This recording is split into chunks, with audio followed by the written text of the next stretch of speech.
let's fast forward a little bit to when you start to blow up, let's say on the internet. How do you start to deal with the fact that you cannot respond to everybody? Because like I was starting to understand when I was going through, you blew me up from this interview. It's like there's so many comments. How do you deal with the fact emotionally as such a empathetic person wanting to help everyone? How do you deal with the fact that you can't respond to everyone at a certain point? How do you deal with that emotionally and mentally? It was a tough struggle. As you know, that was a big platform I sat on. Thank You Economy was about replying to everybody. I did it for 5 years. I used to go to sleep at 4 o'clock in the morning. I would wake up at 10 and get my 6, but like I was going hard. I wanted to go to sleep every night, replying to everybody and every email. I thought it was imperative. I didn't have a platform other than making real relationships. I believed in it. I believe in it today. It's why I'm here right this second.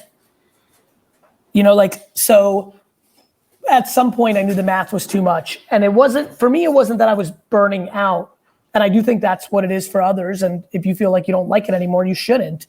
But for me, I was just growing too fast and like, I'm logical. And I was like, oh, I could do this for another year, but like the math is very clear. And maybe it's time I get to reconcile that I can't reply to everybody.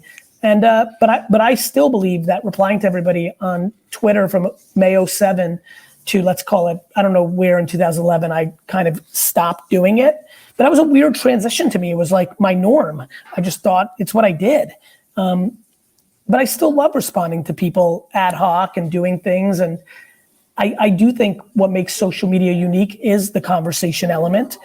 I do think that in the 07, 08, 09 era, it was all hippie Nirvana land. It was all nice. It's not that anymore. And I think that leads to people's different relationships with social media.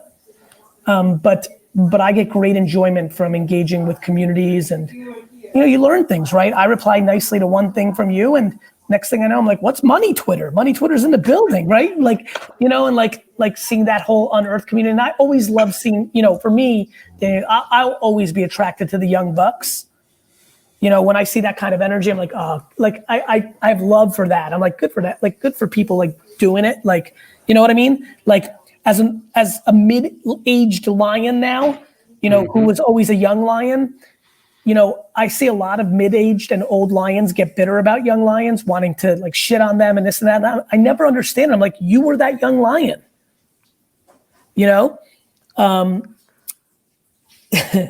it was funny. I just have always not understood. I cheer for the youth. I don't understand how people don't. I also am competitive. It was funny. Some of the comments in our exchange, some people are like, Gary's too passive. He's not about making that money. I was laughing. I was like, let's do a money off, dick. Let's see who wins. Like, I'm doing brand while people do sales. That's where people get confused.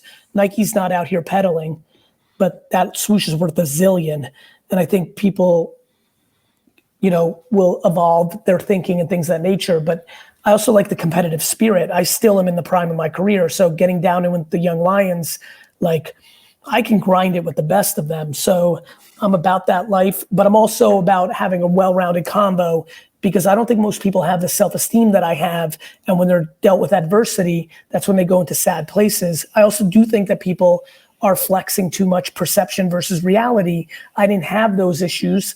And I want to be responsible with my platform to talk about all angles because some people can be about that money for a year and a half, but end up at zero. I know those people. I know unlimited people that were about that money life for 2 or 3 years, 4 years, so much so that they built an unstable, unsustainable model and lost all the way from never being financially sound again, all the way to the extremes of taking their lives. And I think good balanced conversations matter. And I think that demonizing patience makes me laugh. That's just confusion. That doesn't mean sit on your ass. One of the kids said something in the thing and made me tweet. I'm like, don't confuse patience with non-action. I'm out here burning it every day, but you can't expect everything to happen in 2 seconds.